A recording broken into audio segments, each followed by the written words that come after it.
Your light will fade. Not while I stand. Then fall. We shall see.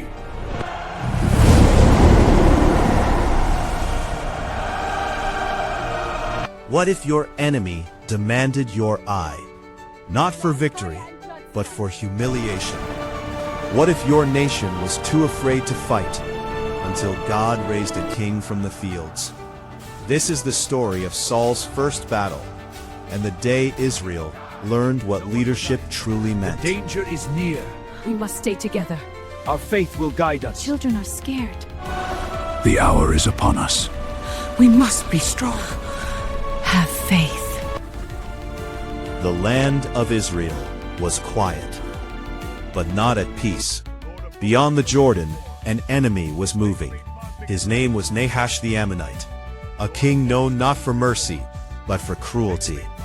He surrounded the city